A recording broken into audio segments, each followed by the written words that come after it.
49ers Ultimate Report. This is Jon Jay, your 49ers reporter, opinionist, analyst, and die-hard fan. Before we jump into the episode, I want to say thank you very much for always hopping on Saturday for my Saturday preview debate edition of the 49ers Ultimate Reports. Before we jump into the show, I want to give a major shout out to all of my subscribers, those who've been following me as we get closer and closer to 1.2K.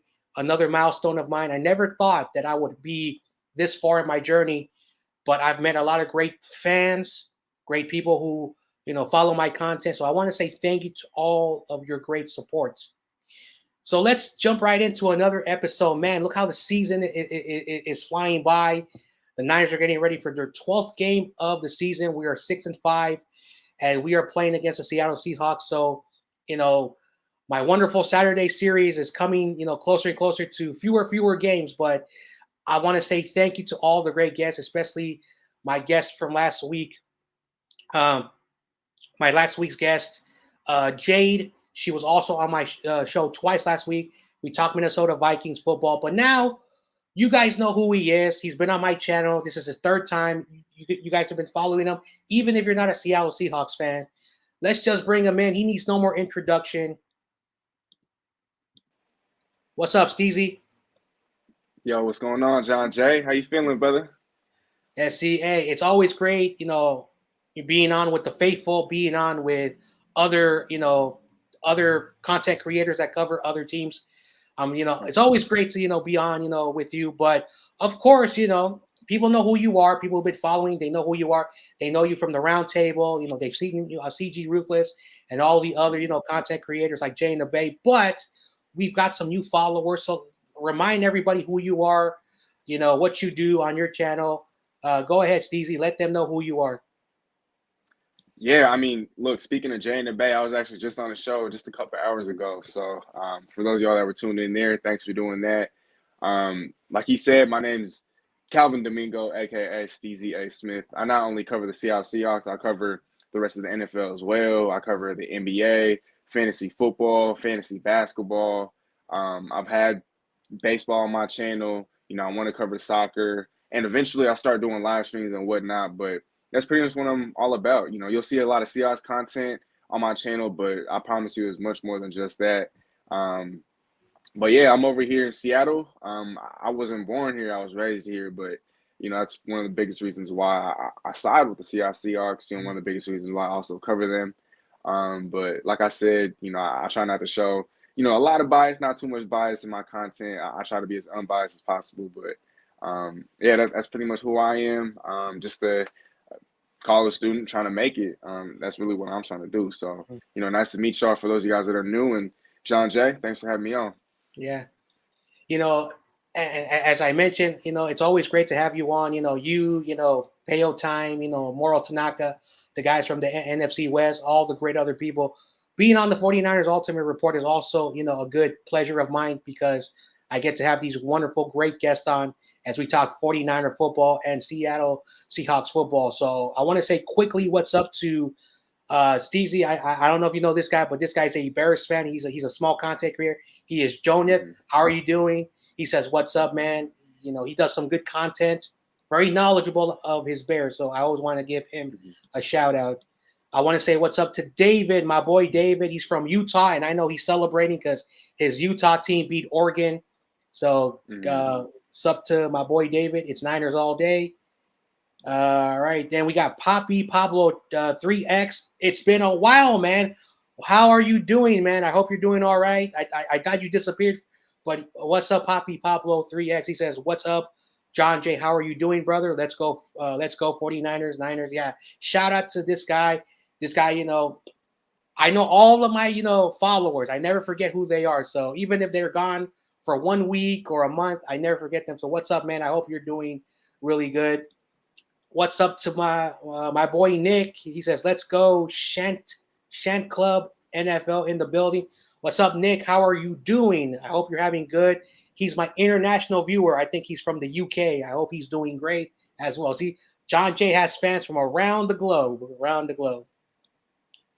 Right here, this guy. I am jealous of this guy. This is Amin the Dream. This guy is the young future of the 49ers. He has his own little channel.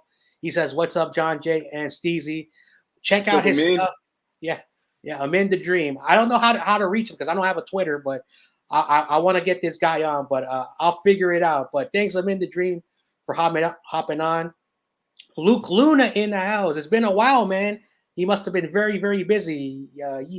He says, "Yo, let's get this W. Tell people this team wasn't trash, just wasn't executing love, that people are back to picking the Niners to win and believing again. Haven't seen haters in the chat as much." What's up, Luke Luna? I like all my fans. Even if we disagree or have difference of opinions, that's why I created this channel. And when Luke Luna's always on, he always has me, thinking about certain stuff. But he's a really good dude. Shout out to this guy as well. Let's see.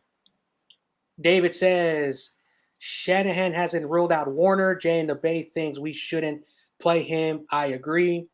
Luke Luna says, he says, "What's up to David? I live in Murray. What part of Utah do you live in?" Also, Luke Luna is also from Utah. Yeah. David says, "Hi, Luke Luna." He says, "Or done." I hope I pronounced that. And it's J Mouse. All right. So I wanted to always say what's up. Yep. As my channel gets bigger, I get more and more comments. So let's start off with something a little bit different. It's been a while since we played you guys, so I know, everyone's has talked about this, but let's talk about the first matchup. It was in week 4. You guys won. We all know that already, but I wanted to get your thoughts, your overall thoughts, of that game. What do you remember of it? What do you want to talk about? But I still want to get your thoughts on in the last time we played against you guys. What was your thoughts, the performance, the grades? So go right ahead. So just real quick in the comments, Luke said, "What's good? What's good, bro?" To answer your question, John, and to Jay Moose, yo, what's good too? My bad. But to answer your question though, John, I feel like in week 4, it was a tale of two halves. In the first half, our offense was completely abysmal. It wasn't until I think the last couple of minutes of the first half in which we finally scored. But at one point, I think to start the game, we had 5 straight 3-and-outs. And yeah, it was horrific. And at that point in the season, it was pretty much a tale of two halves every single game. It was like we would play great one half, and then in the second half, we would be terrible. Against San Fran, it was a little different because first half, we were awful. Second half, we were phenomenal. And I feel like with San Fran in that game, George Kittle wasn't shut down, but Jamal, I thought, played great coverage on George Kittle throughout the game. He had a couple of key third down stops. I also feel like it was in that game in which Seattle really started to introduce more of a dime package. Ryan Neal got a lot more playing time. Jamal Adams started spending more time with more DBs on the field. And I think that was also the game in which Sidney Jones had to step in. And when he stepped in, we gave up, I think it was a 76-yarder to Debo on a blown coverage. But other than that, I thought he had a pretty solid game. Like I said, Jamal played well. The offense was able to pick it up in the second half. Russell Wilson was at times magical. But the way that you guys came out of the gate just blazing, I think that's definitely something that you guys could point to for this upcoming matchup. I also know that in the second half, Trey Lance had to step in for Jimmy G. And so I don't know how much of a factor that played into you guys losing. But I just know that this time around, obviously things will be a little different. You guys are still dealing with some injuries, but our Seahawks team isn't the same as it was even just a couple of months ago. And so we'll probably get into it as the show progresses, but I'm not as confident this time around as I was last time. First, I want to always give a shout out to those who donate to my channel, those who are members, just like Luke Luna, because you guys, donate from the kindness of your heart. So I always want to say what's up to Luke Luna for this great stuff. And it's okay, that you spelled my name with an H. It's okay, man. But shout out to Luke Luna. He says, hashtag stay faithful. Steezy, what's up? And Jon Jay. So shout out to Luke Luna. And if you would like to help the channel out, you don't have to give so much, but any type of donations, super stickers, super chats, memberships. If you want to be a monthly member, it's not too expensive. Like I said, everything goes back to the channel. because this channel is your channel. So I want to say thank you, Luke Luna. So the thing about week 4 was our first drive. We went down the field. We made a statement. But then the offense in 4 consecutive drives stalled at we stalled basically at midfield, and because we stalled, we basically kept the game still a 1-score game, 7-0. The defense played pretty good. We got after Russell Wilson. He got sacked twice. He got hit a lot of times. We made him look uncomfortable. But then Jimmy, again, one of the things about Jimmy Garoppolo that even I have to agree with, the injuries, always, the little type of, like for whatever the reason, he got hurt. So Trey Lance came in. That was his first, regular season, appearance. He had an outstanding throw to Deebo Samuel. But the thing about that game that really frustrated me was because we played, very conservative. We had to slow down the pace. It really hurt us. And then special teams, we missed a field goal, bad return, in the start of the second half. It was awful. It was truly, truly awful. We tried to make a late comeback, but unfortunately, the Niners basically put themselves in the big hole. We did a late comeback, but it was still too short. And that game really showed when the Niners don't follow the game plan and don't run the football and try to do something else. And when we're behind, we're forced to throw the football. And that matchup right there was just a reminder that the Niners,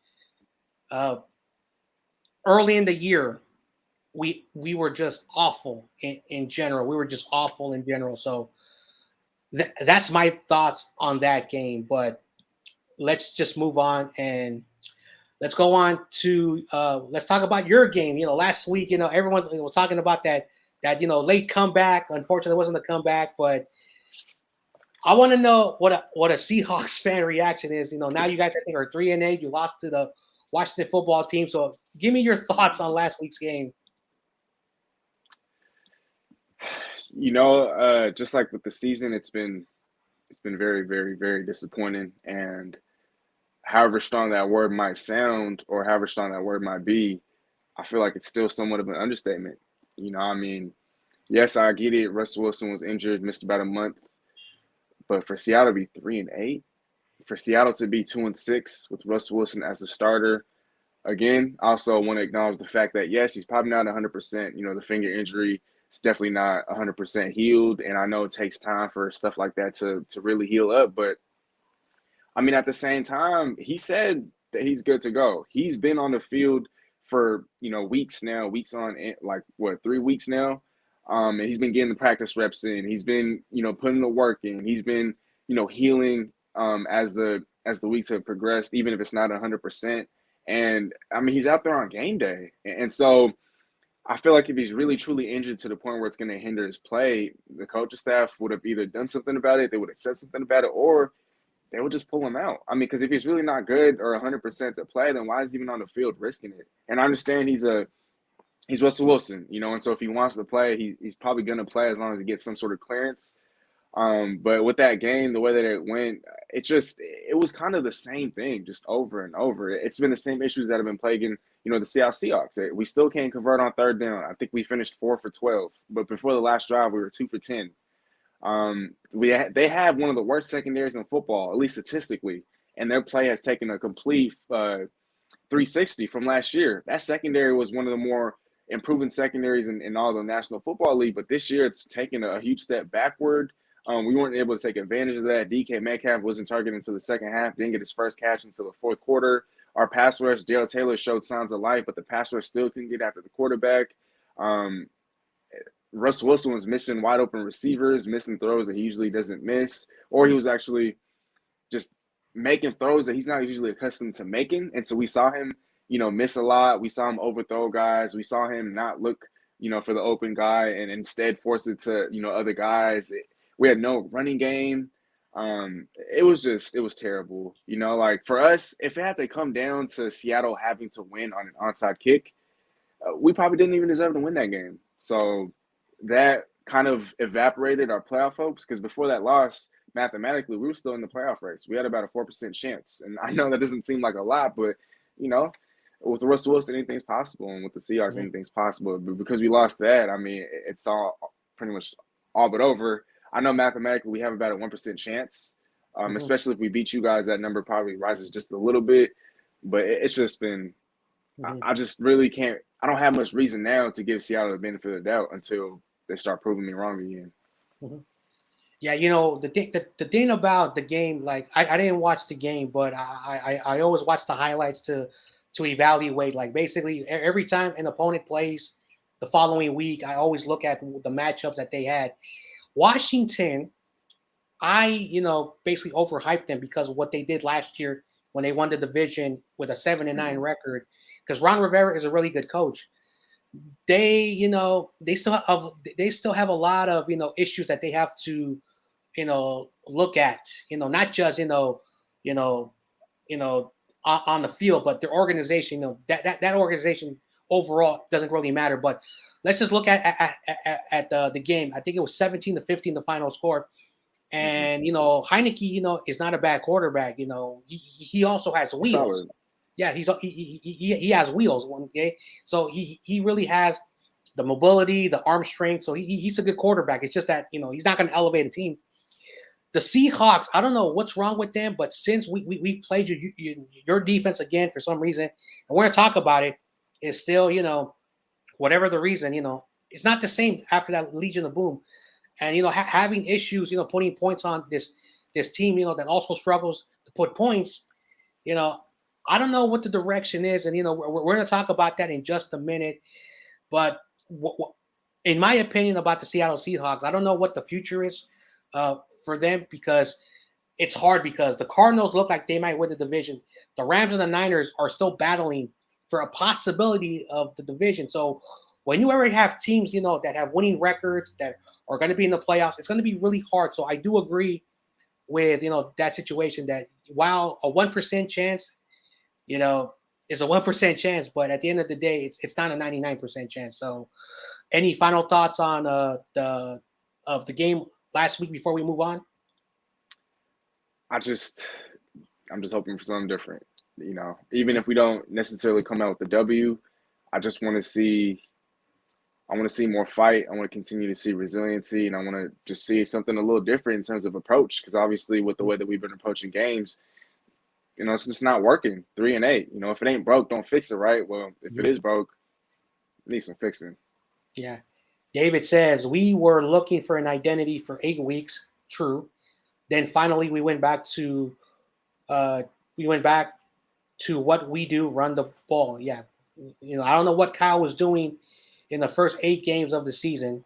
What's up, Crazy Juice? How are you doing? I hope you're having a really, really good afternoon. Let's see. Look, Luna at J-Mouse back to the 49. Okay. Let's see. I have a serious question. What owner chose to play a season with an NFL that has no names? Come on. All right.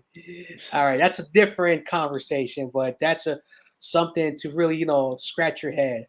All right. Now, for the first time, I'm actually doing my concern series. Usually I do my concern series on Mondays on my Monday reaction.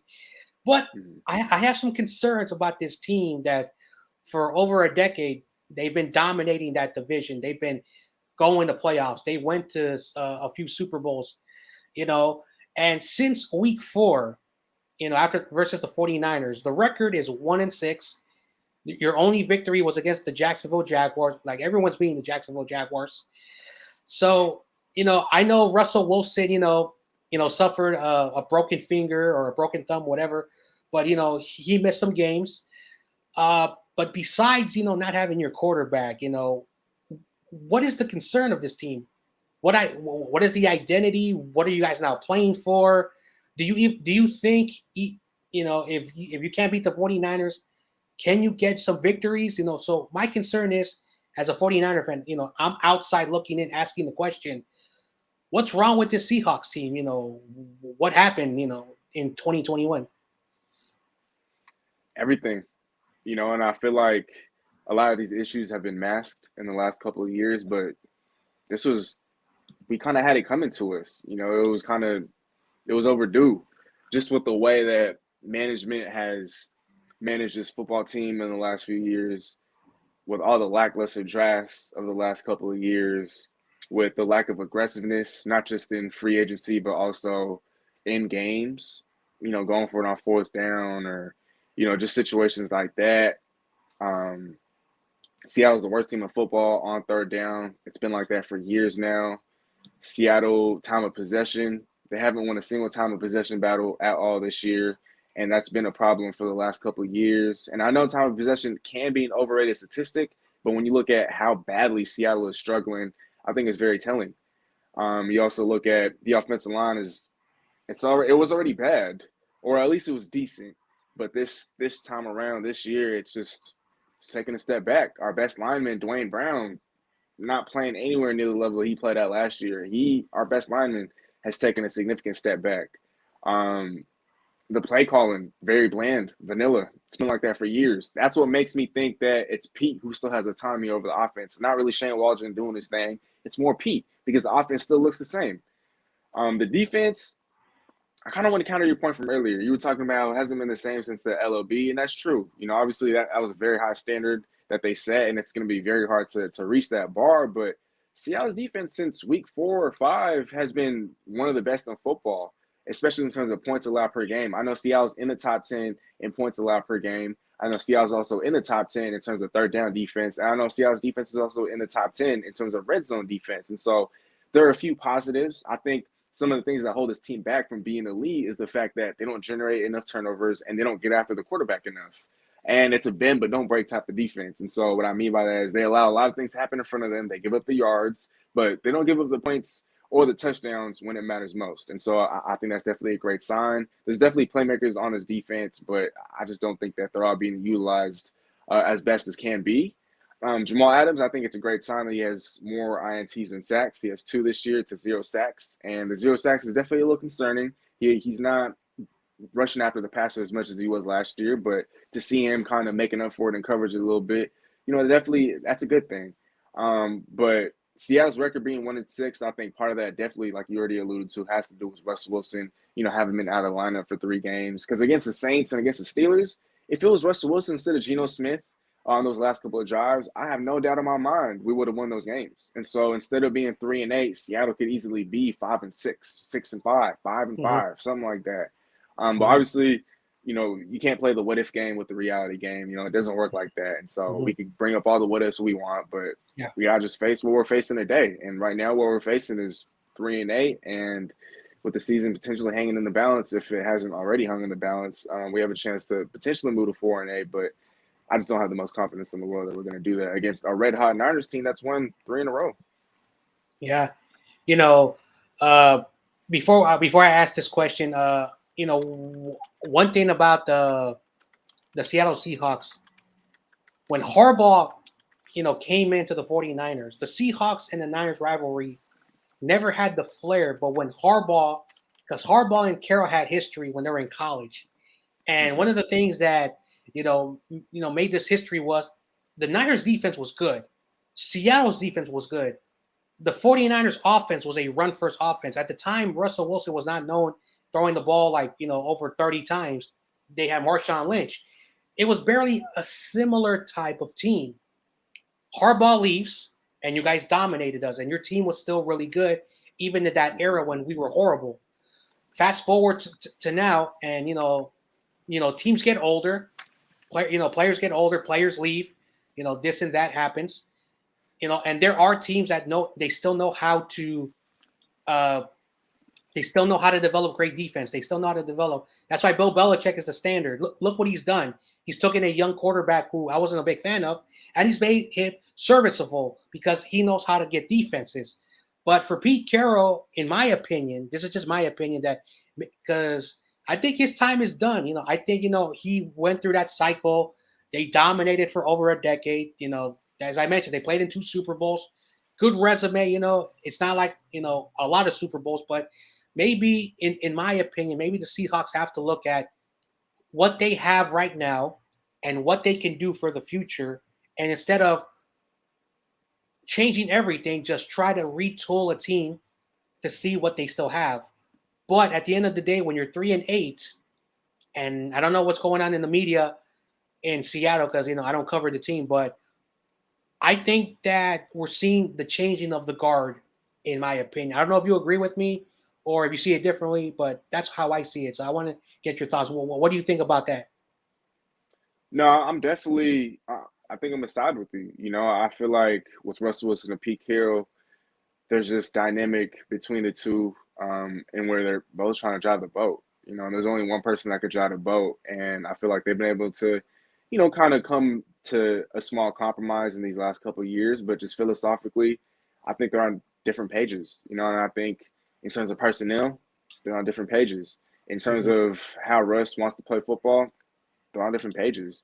Mm-hmm. And they could tell the media, they could tell the world all they want that, oh, they're cool, or oh, their relationship is as good as it ever was. But I'm just not buying it. And I mean, it all started last offseason, when Russ pretty much just listed teams that he would accept a trade to. He called out the team, and that was against the team's number one rule, which is to protect the team, and to keep things in house.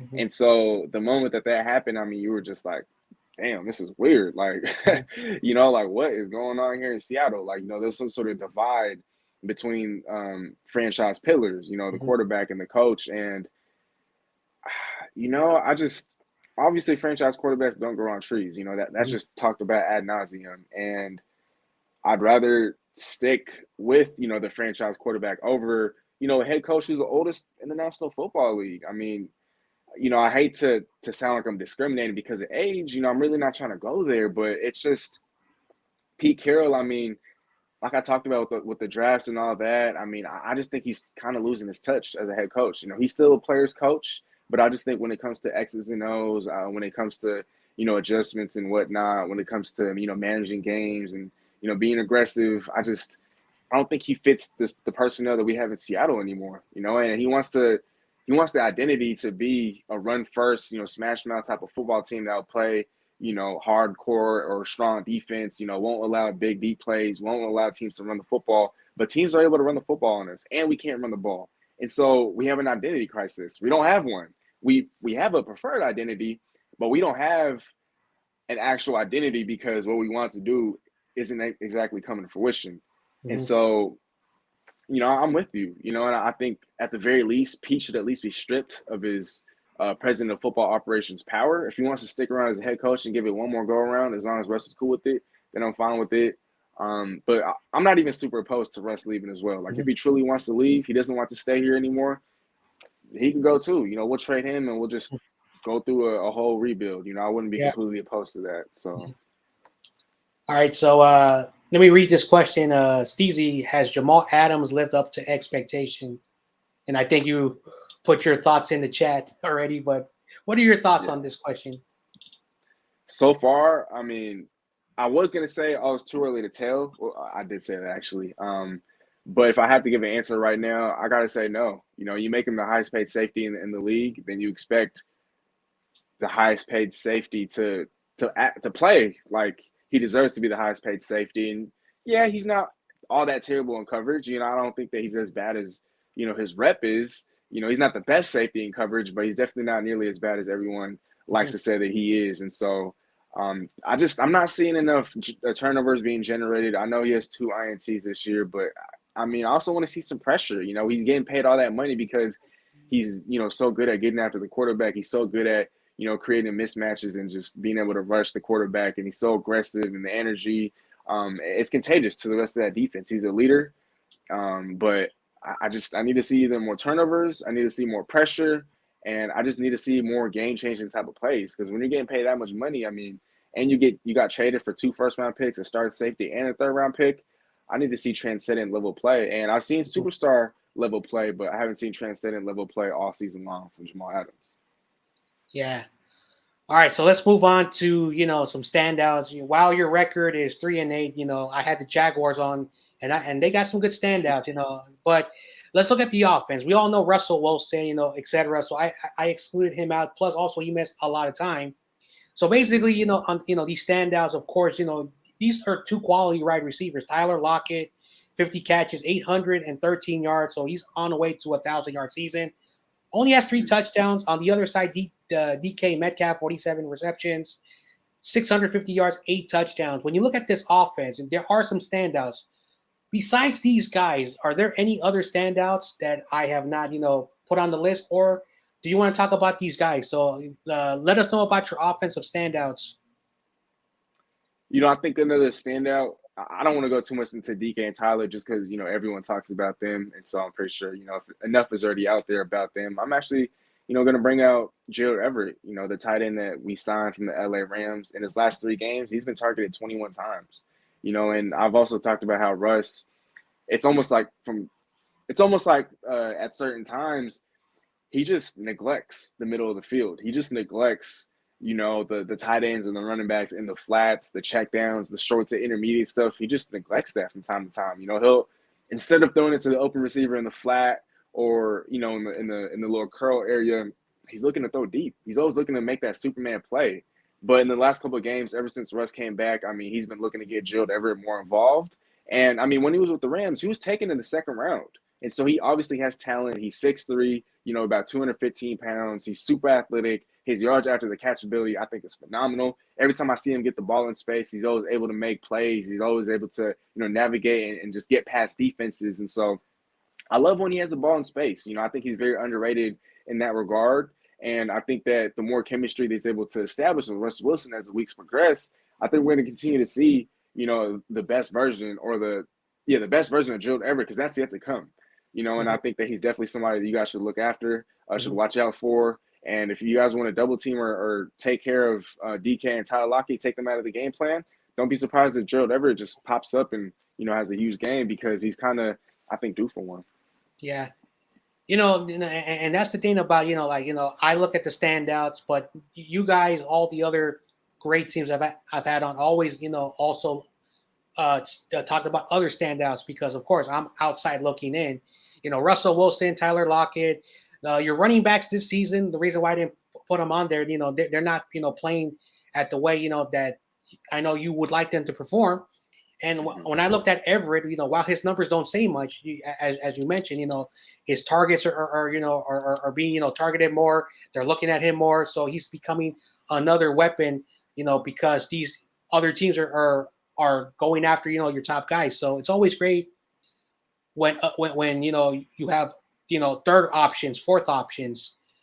At the same time, on the defensive side of the football, you guys have some quality guys on defense, but I chose these guys for a reason, because, I look at the body of work. So first we're going to talk about, if I pronounce his name, you could correct me, Quindar Diggs. I hope I said that correctly.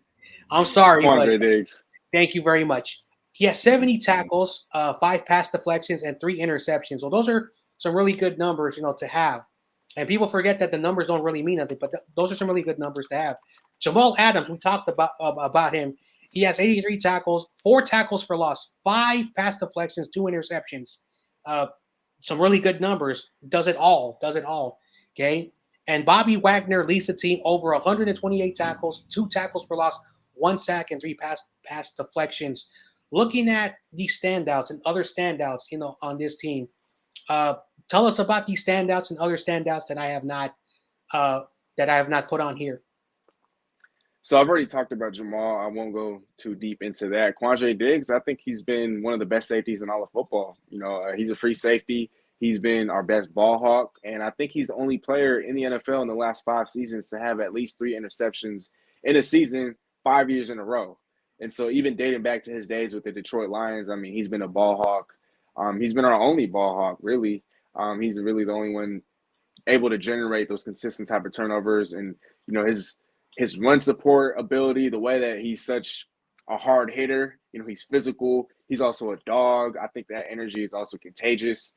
He's very competitive. You'll see him on the sidelines just kind of exploding, especially when the team isn't playing so well on that side of the ball. And so I like to see that passion. Others would categorize it as a guy getting emotional. I look at it as passion. He wants to win, especially when you start your career off with the Detroit Lions. You're not used to a lot of winning. And so ever since he came to Seattle, you've kind of seen his impact. And I hate it because he's about to be a free agent after this year, and we weren't able to extend him before the year. And now the money that he's going to command, is going to be astronomically higher. I mean, he's most definitely going to be a Pro Bowler, and he has a chance to be, an All-Pro second teamer. I think he's having that great of a year. It's just scheme and other players around him that have kind of led to the defense underperforming, at least to start the year. But I really love what I've been seeing from Quandre. I think him and Jamal definitely make up a top 2, top 3 safety duo in football, if they're not already the best safety duo in all of football.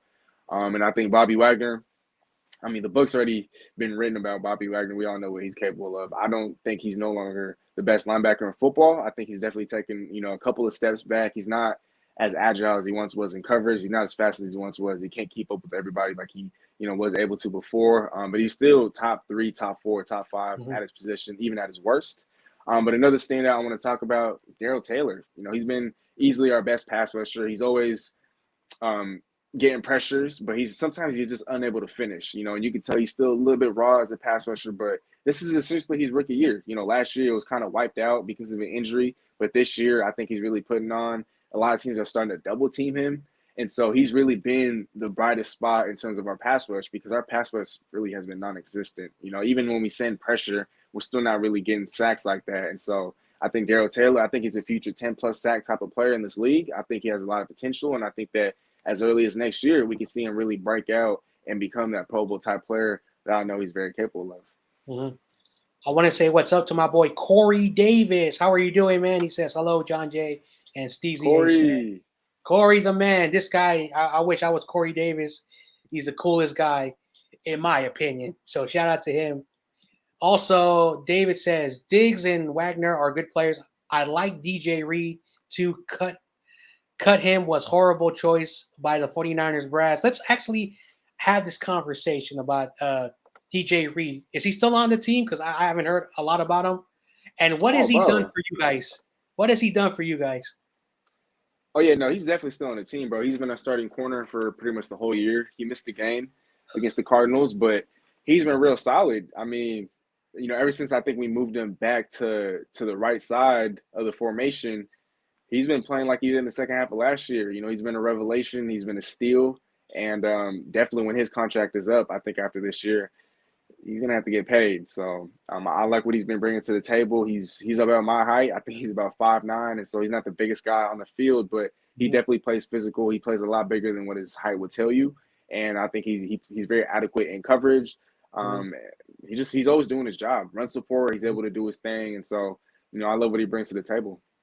Yeah, I knew DJ Reid was going to be a really outstanding player. He was young when we had him, and then the Niners just gave up on him, and I'm still mad. And you guys, took him. You guys see a lot of great things. Unfortunately, the Niners, we always do a lot of boneheaded mistakes. We said goodbye to Buckner, but DJ Reid is one of the very few talents that no one talks about. But hey, congratulations to you guys. He's going to be a really good starter. Is he going to be a big name corner like Richard Sherman? Guys that you've had, of course not, but he's a good, solid talent. But let's just move on because that still hurts a little bit. So 49ers, the last time, we talked about our standouts, my standouts has changed. I wanted to put Deebo Samuel, but he's out for the game. First 49er wide receiver. So first I want to say shout out to Deebo Samuel, the first 1,000-yard receiver. Probably out just maybe one game, worst case scenario, 2 games. It's not as serious as he thought or the Niners thought, but I would rather give Deebo some time to relax. But let's talk about other players. Elijah Mitchell has become the star of the 49ers. This guy has been doing it all. Azeez Al-Shaair, we talked about him last. This guy is becoming, like a top level player in the league. This guy has done it all. Of course, we talked about Nick Bosa. It's not really fair anymore to talk, anything. Fred Warner is actually having a second half resurgent because the first 5 games of the year he was sloppy, but now he's been playing really well.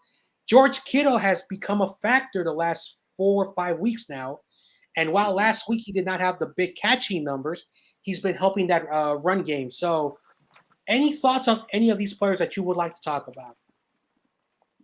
Man, I mean, these are all definitely players to watch out for. Elijah Mitchell, I said this earlier when I was on Jay and the Bay's live show. I mean, I have him on a lot of my fantasy teams. And so I know Seattle, we're not the best as far as defending the run. And last week against the Washington football team, I mean, they almost ran at will against our team. They just wore our defense out. And so I think San Fran, without a Deebo Samuel, I mean, you guys are most definitely going to have to lean on the run, definitely going to try to control the football. I think Elijah Mitchell is going to have a huge game. And I think that George Kittle, I think he's also due for a big game. I mean, like you said, statistically, he just wasn't really there last week. And part of that is a byproduct of San Fran having to use him so much as far as, run blocking, even sometimes in pass blocking, because he's such a great blocker that, you don't want him to just be running routes literally every snap. I mean, he's so good at what he does in terms of blocking. Like, you want to have him, on those blocking assignments, blocking different guys. So that's why I think he'll have a great game statistically, just because when he's not blocking, without Deebo, I mean, he's the number one. I think Brandon Ayuk is another guy that's really been turning on as of late. I have him on a few fantasy teams as well, and so I do have a selfish reason for him to kind of go out statistically. Nick Bosa, we all know he's capable of, 11 sacks that he has on the year. He's definitely a guy that we have to worry about, a guy that we're probably going to have to double team. Fred Warner, I don't think he's going to play in this game, but like you said, I mean, he's been having kind of a bounce back in the second half of the season. He's definitely a guy that, has been challenging Bobby Wagner for the best linebacker in football for the last couple of years now. And so if he's not playing, you guys' defense definitely takes a hit. But you guys have a lot of playmakers to still worry about, even without Deebo. And I think that's a scary thing for Seattle. Actually, I want to say hello to my boy Nelson. How are you doing? He says, "Go Niners, blessings, bro." Shout out to Nelson. This guy's a good dude. I'm very glad he follows me. I wanted to ask this question from Joan, of the diehard Bears fan. He says, "What's good, Steezy? How are you feeling? I've missed some of your shows. How do you feel about your team? And do you believe that the Seahawks can steal this game from the 49ers?" This guy always asks some really good questions. So I wanted to, ask you this question. What do you think about Jonah's question, the Bears fan? Yo, what's up, Jonah? Appreciate the comment, bro. I'm feeling good, feeling blessed. I think, do I believe the Seahawks can steal this? Definitely. It's always going to be the Seahawks in me that's going to have faith. Even if I predict that we're going to lose, that doesn't mean that I don't want us to win. And that doesn't mean that I still don't have an ounce of faith, in me. I do believe we can take it, We've shown in the past that we can handle adversity. It's just this year they haven't really given me the benefit of the doubt for me to really, have faith in Seattle pulling this game off. And on top of that, I've lost a lot of money, betting on the Seahawks this year. So I'm probably not looking to lose any more money than I already have. And so while, yes, I do believe in Seattle being able or being capable of stealing this game, I'm not going to go as far as to predict that it'll happen.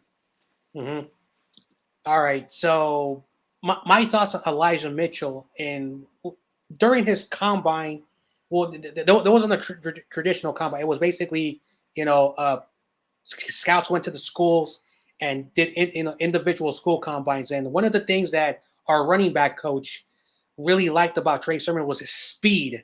The guy with a big body, with the speed. So they really liked him.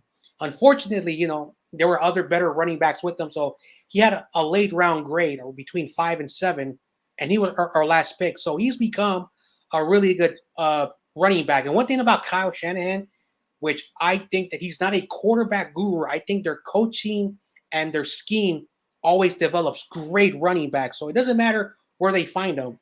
So he's been very outstanding. He's going to be the first 1,000-yard rusher since Frank Gore, I think.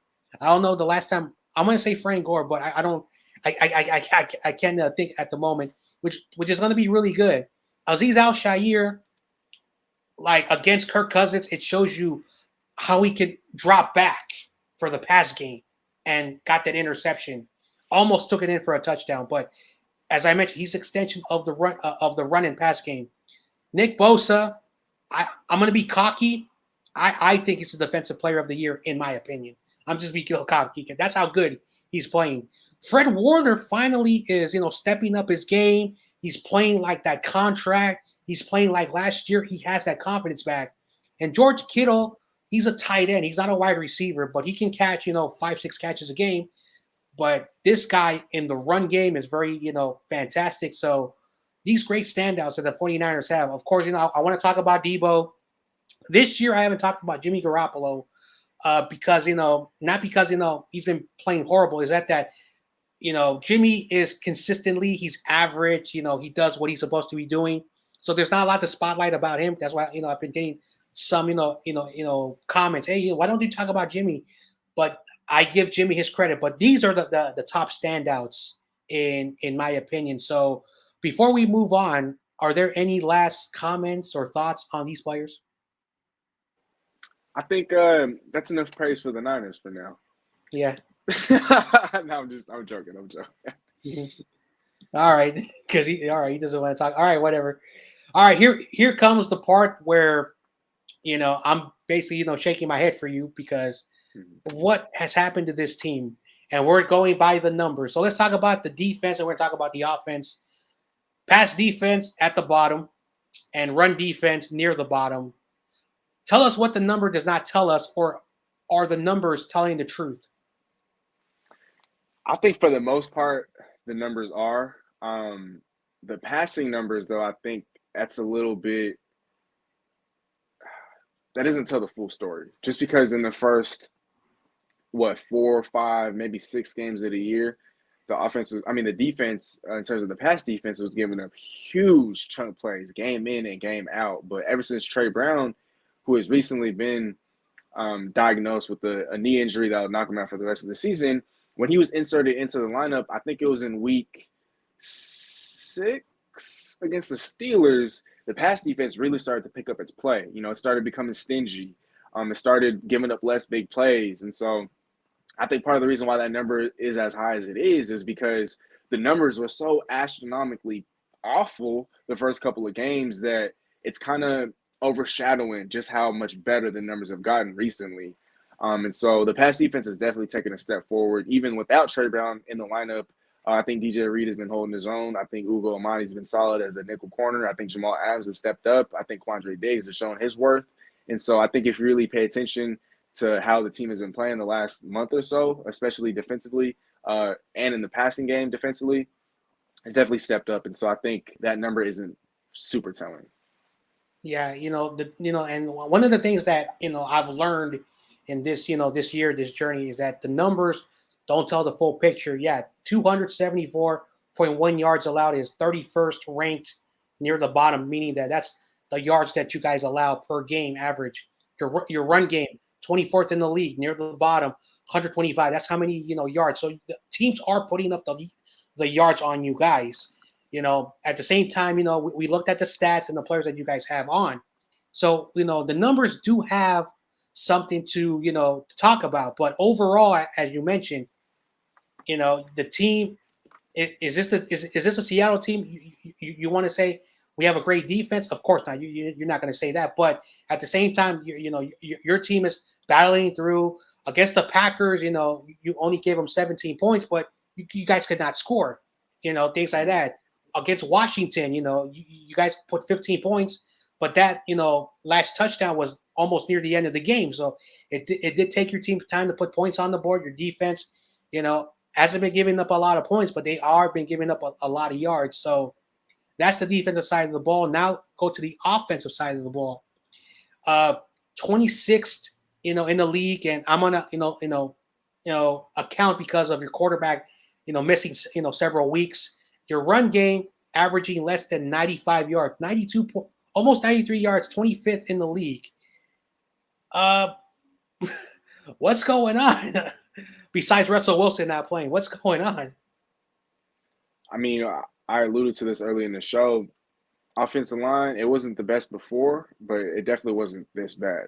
I think the offensive line is definitely taking a step backwards. Our best offensive lineman, Dwayne Brown, has taken a major step backward. I don't know if he's finally shown signs of his age, but if your best lineman isn't playing like he did last year, then you don't expect the rest of the line to kind of fall in line with how he's been playing this year. I think the play calling has been bad. I mean, like I said, it's been very predictable. It's been very bland, vanilla, nothing really crazy about it. It's not innovative whatsoever. You're not fooling defenses. You're kind of just it's boring. Not only that, but there's been no running game all year long. Obviously, Chris Carson plays a major role. and how Seattle wants to do things offensively. Without Chris Carson all time, the Seahawks are 11-15. So they're 4 games under 500 without Chris Carson. And while he's not as injury prone as people might say he is, he always happens to miss time when it matters most. And with him just being out of the lineup, I mean, Seattle is essentially a one-dimensional team week in and week out. You know they have no threat of a ground game, and so that's why we signed, my favorite player of all time, and Adrian Peterson. I know he's a little washed up, but we haven't been getting literally anything from our running backs, and so whatever he could provide would most likely be an upgrade. And so, when you don't have a ground game, you become one-dimensional. When you're one-dimensional, it's easy to play you as a football team because we know that, okay, they can't run the ball. And what do they like to do on offense? Throw deep shots. Okay, well, we know they can't run the ball, so now we're going to play too high. We're going to take away the deep ball. And we also know that Russ doesn't really target the middle of the field. He neglects the short to intermediate routes. He neglects the checkdowns and the little quick throws. So you take all those things away, it's easy to play Seattle. And so I think that's why the numbers are so bad. When you can't run the football, you can't operate and run any sort of play action. And so your offense is just so limited when you can't run the ball. And that's why running the ball is so crucial and critical to winning football games. But I think that's some of the stuff that's been going on in Seattle as far as offensively. So my boy Nelson says, I believe this game will come down to the wire. The Niners need to be up ahead fast in order to win the game. Russell Wilson is Russell Wilson. Yeah, I agree with that. I wanted just to put that comment. This is another Chicago Bears fan. What's up, TOP? How are you doing? He says, what's up, JJ? How are you doing, TOP? Let's see. Nelson says they should put Kittle in the run game. All right.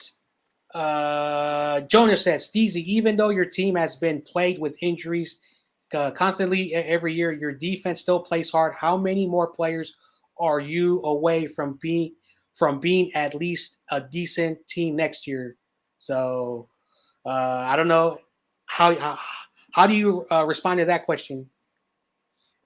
So I kind of already answered it in the comments, but like I alluded to earlier, Seattle's defense in the red zone is top 10. Seattle's defense in terms of getting off the field on third down is top 10, top 12. And when it comes to, not giving up a lot of points, Seattle's also top 10 in terms of points allowed. And so we're a bend but don't break type of defense. But like I also said earlier, the two things that are really holding this defense back is the lack of a pass rush and the lack of turnovers that are being generated.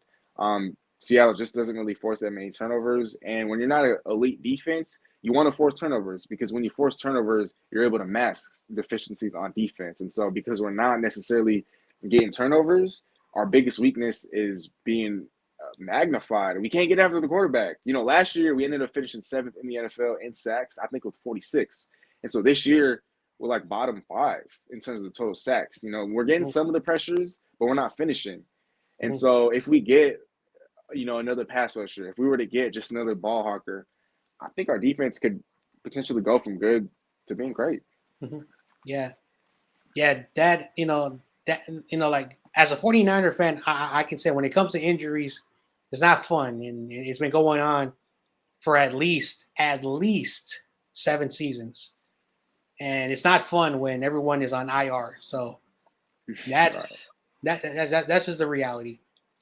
All right, now we're going to talk about the 49ers. Now it's our turn. Go by the numbers. We're going to talk about the Niners defense, and we're going to talk about the 49ers offense. So the last time we played, like I said, we had no identity. Our secondary, that was a question mark. We lost a lot of players on injury. We were trying to find out who we were. But since then, and even when we played against the Cardinals, going back to the Chicago Bears game, the offense and the defense, they've been playing very different than early in the year.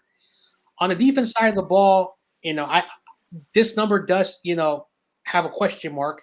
But I want to get your thoughts on our pass defense and our run defense. Your thoughts from the last time we played you. What are your thoughts on our run and pass defense? Have you been surprised, or do you still think that we still have a lot of issues on our defense in general? I don't think your guys' defense has a lot of issues. I mean, your guys' defense is definitely, I think, at least average. At the very worst, you guys are just average. I definitely don't think your guys' defense is elite like it was a couple of years ago. And I've been on record saying this, but you guys should have kept DeForest Buckner. I feel like if he stuck around, your guys' defense would be that same elite unit that was the one that went to the Super Bowl, a couple of years ago. I really thought that he was your guys' best defensive player. And while Eric Armstead has been, okay, I don't think he's at DeForest Buckner's level, respectfully. And I know they're different players, but DeForest Buckner is just he's a game record. He's a game changer. And so that's the reason why he got the money that he did with the Indianapolis Colts. But I think with the defense you guys have now, I mean, it's solid. It's rock solid. You guys have one of the best pass rushers in football, Nick Bosa. You guys have, I know he's not as good as he once was, but D Ford to kind of also get after the quarterback, Jimmy Ward, Josh Norman in the secondary. What's his name? I think it's Kawan Williams in the secondary as well. I think what's his name? The defensive tackle in the middle. Oh, Kinlaw. Kinlaw's been solid. Fred Warner, like you said, has been picking it up in the second half, and so I'm not surprised that you guys are putting the numbers that you guys are putting up defensively. It's not elite, but it's definitely good. I know David basically, that's a vast improvement from before the 3-game win streak. But even going back against the Bears, our defense has been getting better, And then we were 27 at one point. We were horrible. And when Javon Kinlaw, he ended his season about 4 or 5 weeks ago. So because I don't. It's okay. But the point of the matter is that Javon Kinlaw, I was like always in the middle, but now it's dropped. Hopefully he comes back healthier because he's that knee, having arthritis on your knee. Anyway, but the 49ers defense has got better. Like the secondary finally is showing an identity. Like Josh Norman is no longer the number 2. He now comes off the bench. K'Wan Williams and Emmanuel Mosley. Josh Norman has some really good numbers, but he still causes a lot of penalties. And while we give up a lot of few passing yards, the penalty yards on the secondary, our penalties has dropped in the 3-game win streak. Our run defense has got better because Nick Bosa now plays on both sides. And we're talking about Nick Bosa in just a moment. But now he's on the right side. He's on the left side. Now he's a huge factor. What's his name? Arden Key has stepped up, there. DJ Jones and Street has stepped up their game really well. And as I mentioned, Azeez Al-Shaair has been really helpful. So on the defense side of the ball, this Niners defense in just 5 weeks has changed the way we've been playing. And we've been forcing teams to pass the ball. And we did really good against Dalvin Cook. He did get hurt. Vikings fans are still crying that we hurt him. And then George Kittle, he did some illegal stuff. But it shows you Vikings fans, are a little bit delusional. And I'm not apologizing because they were taking shots at my team. And as a 49er fan, I am not going to let that slide. On the offensive side of the ball, let me ask you a question. The Niners are in the middle when it comes to passing because you already know Jimmy G's average. And our run game is now at the top. When you look at this offense, do you think your team can match up with the offense? Definitely. I think it helps that Deebo Samuel isn't playing because that's one less matchup nightmare to have to deal with. And that helps tremendously. I mean, I think with the sort of impact that Deebo Samuel has had in the last 3 to 4 games, I mean, you guys are involving him now as a runner. He's over here getting rushing touchdowns. He's over here putting up rushing production. I also have him on a few of my fantasy teams, and I've been reaping, huge benefits, huge dividends. I mean, for Kyle Shanahan to use him as much as he does in the run game, I think that's scary for opposing defenses. And so the fact that we won't have to deal with that this game, that's a huge plus for us. Obviously our biggest weakness on defense is stopping the run, and that plays to you guys' strength, which is running the football. And with Elijah Mitchell, he's starting to look like a dark horse candidate to win Offensive Rookie of the Year. I think it just kind of gives us even more reason to stack up the box, to load the box, and to kind of dedicate more guys to stopping the ground game. Because if we're to take that away from you guys, then your offense is going to, it's going to be out of sync. It's not going to perform at its most optimal level. And so, without Deebo, I think Seattle can most definitely match up with you guys a lot better. Let's see. Nelson says, I predict, so he has a prediction. Nick Bosa is going to get 2 sacks on Russell Wilson tomorrow. David says Josh Norman is good for 1 pass interference. I don't want to hear that, David. I do not. Anyway, I'm not even talking about Josh Norman. He made me mad a bunch of times last week. Nelson says Russell Wilson will throw 2 picks and Garoppolo will throw 1 pick. I don't know if you want to respond to that. I mean, I like the bold prediction. I just don't think it's very realistic of happening. But I guess we'll see.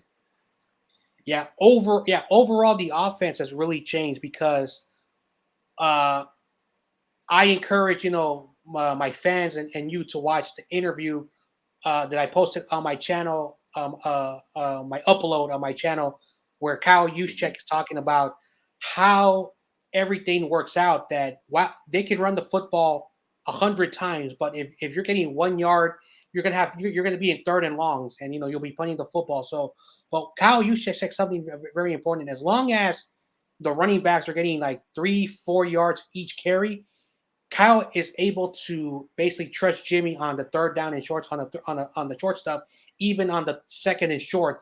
So one thing that I encourage people to watch that video I posted yesterday of Kyle Juszczyk. He said a lot of great points. It's all explanatory. As long as we do what Kyle Juszczyk said, and I've been saying that always on my keys to victory, and I'm still going to use that later in the show. But overall, as long as we run the football, play action, the Niners are going to be putting points on the board. So that's all that has to happen. All right, so let's move on to the matchups. These are 4 matchups that I chose, and you can even add other matchups as well. Just don't go for what I wrote. But here's the first matchup: Nick Bosa versus the left tackle and right tackle. So let me get your thoughts on this matchup. And do you feel that either your right tackle or your left tackle can slow down Nick Bosa, because he has some really good pressure rates. He has a high percentage of getting to the quarterback. Do you feel that this is even a matchup in your mind? Honestly, no. I feel like our offensive lineman, whether it's Dwayne Brown or Brandon Scherl, is going to be somewhat and slightly overmatched. Nick Bosa has been terrorizing quarterbacks as soon as he came into this football league, and he's not going to stop against my Seattle Seahawks. I mean, I definitely can see him getting at least a couple of sacks. I definitely see him winning a lot of one-on-ones, and so Seattle's definitely going to have to chip in, send a lot more help, whatever side Nick Bosa chooses to line up on. I'm definitely going to have to send out max protection as well, whether we need a tight end to kind of stay on the line, a running back instead of running a short little route, he's gonna have to stand in there and, provide an extra block or two, because Nick Bosa's he's gonna have his way against our linemen, so it's not really much of a matchup at all. And I hate to say that. Yeah, Nick Bosa, like, I was a little bit worried because ACL injury. It doesn't matter who you are. You're not going to be in the top performance. But after this season, I've seen already a lot of film tape. This is not even a matchup no more, but I still want to talk about it because there's still a lot of other teams that think Nick Bosa has just been lucky. But to all those who still give Nick Bosa, no, the Niner faithful will all tell you Nick Bosa is legit. Next matchup is Elijah Mitchell and the Seahawks run defense. And so, what are your thoughts on this matchup? Do you think what can your defensive coordinator do to slow this guy down? Because I don't know who can slow him down. He's really good. He is. We're definitely going to have to, like I said earlier, we're going to have to stack the box. We're going to have to play you guys with a loaded box, just because with Debo out, we're able to dedicate more of attention on stopping you guys' ground game. And I think with the type of scheme that you guys run, what is it, a zone run scheme, outside zone, something like that. I mean, Elijah Mitchell also has that breakaway speed, and I think Seattle in the past has struggled against running backs that have that top-notch breakaway speed. So if Seattle isn't covering all their gaps, if Seattle isn't, plugging all the holes, if Seattle, misses a gap or an assignment, Elijah Mitchell could easily just blow by everybody. I mean, he's that fast, and I think one of his player comps was actually Raheem Mostert, who you guys know very well. And so, I think if Seattle is going to load up on a box, I think if Seattle is going to focus all their efforts and energy on stopping the run, we might be able to stop Elijah Mitchell. And if we don't decide to do that, I wouldn't be surprised if he ends up breaking away for a long touchdown run or two. I mean, he's just that fast. He's just been that good. And your guys' offensive line has been really playing well as of late. And so we'll see. But I also think that our defense could be slightly overmatched against you guys' run game. Mm-hmm. Yeah, Elijah Mitchell, as I mentioned early in the show, is that, having a body, that size, and is also fast is very rare for a running back. Very rare for a running back. You usually have, the fast running backs who are more skinnier and run outside the tackles and always go out of bounds. And then you have the bigger backs like Derrick Henry who have the big bodies, but they just go through and they, take all of that punishment. Elijah Mitchell is very different. He has the body of work of what, Derrick Henry can do. And he has the speed of like, Raheem Mostert and like the fast running backs in the NFL. So it's a wonderful combination. But I do want, hopefully, in the next several years, to get the load, away from, Elijah Mitchell and let Trey Sermon and all the other backs, just like I don't want him to be overworked with that. All right, now we're gonna go to a huge topic, and I have to get your insight on this. So Jimmy Garoppolo versus Bobby Wagner, and one of the things about Jimmy Garoppolo is that he throws the ball inside the linebacker area. That's why he gets a lot of interceptions because the linebackers drop or run forward. So when Bobby Wagner, I knows that Jimmy Garoppolo, the last time they played against Jimmy Garoppolo, is that they took away the outside and they made them throw in the inside. Who do you have in this matchup?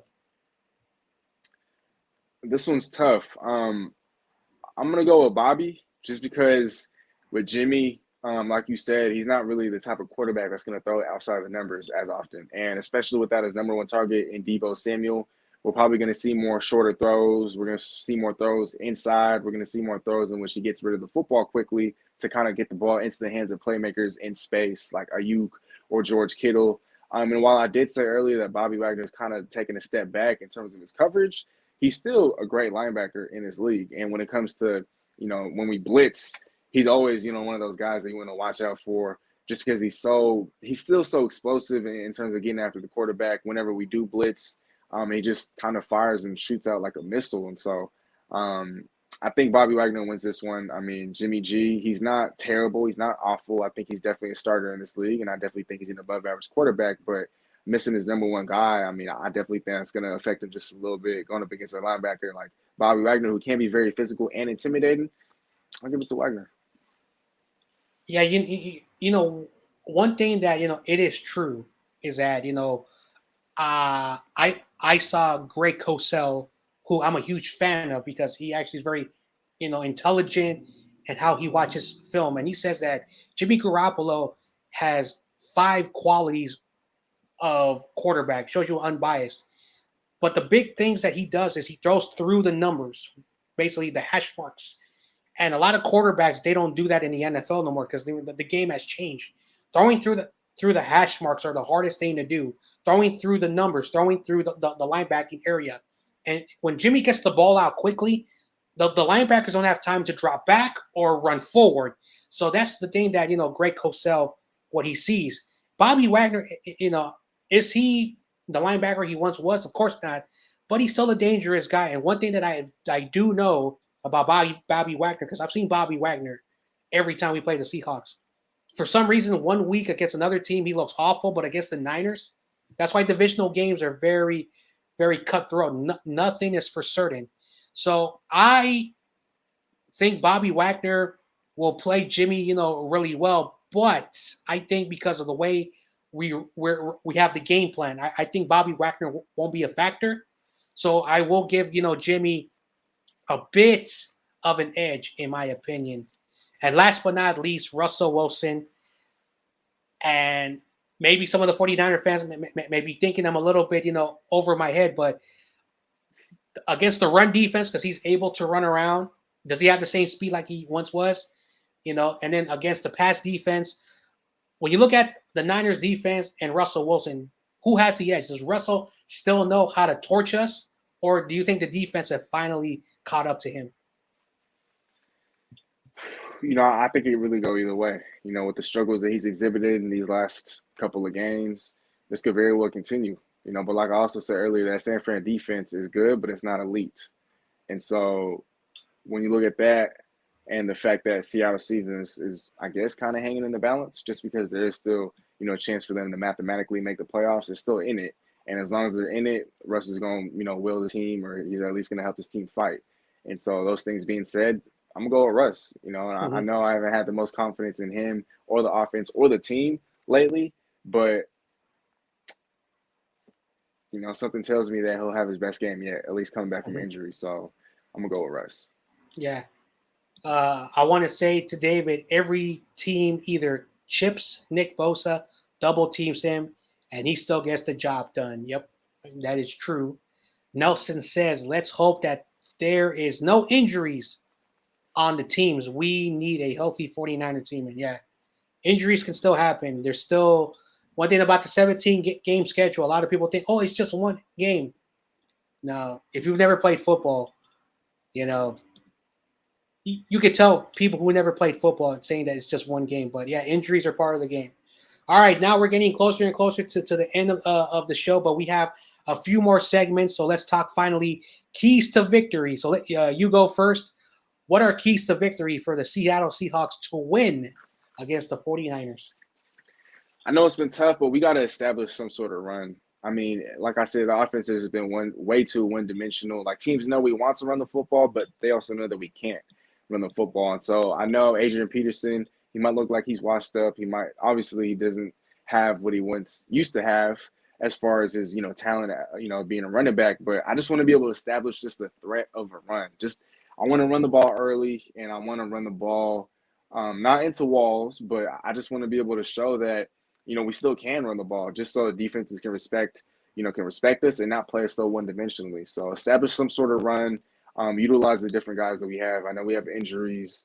I don't think Travis Homer is playing. I don't think Rashad Penny's playing. Alex Collins has been banged up. So I think Adrian Peterson, look to get him involved, and if we have to use RPOs, if we have to use read option, if we have to bring that back, let's do it, just because we just haven't had a ground game whatsoever.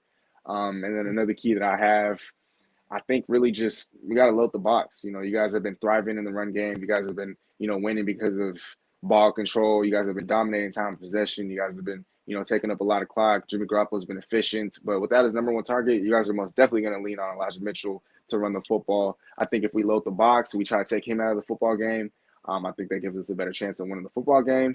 And then my last key to victory, we need to see vintage Russ again. I know that's a lot to ask for, especially if he's not 100%. But like I keep saying, he's been on the field. He's been practicing. He says he's good. He says he's healthy. He says the finger isn't affecting him. The coaches aren't talking about it. He's still making some great throws. And so I just need to see that a little bit more consistently. And if vintage Russ were to show up and play, then that kind of gives me more faith in this football team, prevailing and upsetting you guys. But I think if we're able to do those things, if we're able to stack the box and stop Elijah Mitchell, take away the ground game, I think if we're to see a vintage version of Russ, and I think if we're just to establish the run early, I think we win this game. Mm-hmm. Yeah, that's the thing about keys to victory. Everyone can say keys to victory, but as long as it's executed on the field, that's all that's going to matter. But we'll see what happens. Because sometimes some coaches are overly conservative or are non-conservative. They just go for whatever, and they always forget the game plan. But on the 49ers side, we need to keep doing what we've been doing that's been working, against the Bears, against the Rams, against the Vikings, and the Jaguars, is run the football. Jimmy Garoppolo, his number is 25 throws. Kyle is basically starting to realize that, you still have to throw the football. And as long as Jimmy Garoppolo has a high percentage, of completing, the football, we're going to be moving down the field because our playmakers. So, Kyle, keep Jimmy under 25 throws. Make sure he's, has a high completion percentage and run the football. George Kittle has to block, and Kyle Juszczyk has to assist, not just in the run game, in the pass game, but in every aspect of the offense. So as long as the offense follows the game plan, that's one. On the other side of the ball, is how we've been playing against the run. If we slow down the run and the Niners are putting points on the board, we will control the tempo. So as long as the defense basically does a lot of 3 and outs and keeps the offense out there, it's about the defensive tempo with the offensive tempo. It's basically the defense keeping them, 3 and out and having the offense do their tempo. That's the thing that we have to do against you guys. And the third important thing is no penalties. The secondary has been with penalties. Like Josh Norman let Adam Thielen in 2 critical plays. Bad coverage, a 30-yard gain, and bad coverage, he scored a touchdown. Then against Dalvin Cook, he missed a tackle. So penalties, inconsistency. As long as our defense and our secondary, mostly Josh Norman, does their job on the secondary, we're basically going to balance your team and make you and not one-dimensional, not two. We're just going to slow you down, and that's how the 49ers are going to win. Before we move on to the last segment, is there anything else you want to say before we move on? I think you bring up some valid points, and it's gonna be a tightly contested match. We could bring up all the keys in the world, but at the end of the day, when it comes to these divisional games, I just expect a whole lot of physicality. I expect a whole lot of passion, and may the best team win. Yeah, David says, I like it when Jimmy throws the ball under 20 times. You want him to throw about 25 times, in my opinion, because you still have to throw the football. It's not going to be like the Rams game where Jimmy only threw the ball 19 times because we're already winning 21-0 at the time. All right. Nelson says, keys to victory. Niners need to have more time of possession, and every time they need to score a touchdown. Defense needs to be like a brick. Thank you very much, Nelson. Even the fans are now interacting. They're giving their thoughts. I love this channel. I love doing what I do because everyone has great points. All right, here we go. Final segment of the show, predictions and final score. So tell me a prediction and the final score. What's going to happen and what is the final outcome? I think Seattle's going to do everything in its power to stop the run. But I still think Elijah Mitchell is going to run all over us. I think Elijah Mitchell has 120-plus yards, and I think he has at least 2 touchdowns. And I think he's the biggest reason why you guys pull off the win in Seattle 26-23. I know divisional games breed upsets, and I know I still have a little bit of faith in Seattle being able to pull this off, but I just really haven't had, I haven't had the best reason to really believe in Seattle. I don't want to give them the benefit of the doubt at this point. And if they are to win, then, I'll be happy. But right now, I'm not going to go as far as to pick them. And I think you guys end up winning the football game 26-23. Yeah, see, I have not done this, but I'm actually gonna show my prediction on the screen. So my prediction is basically the 49ers will come up with a victory. I'm being a homer because realistically, divisional matchups are tough.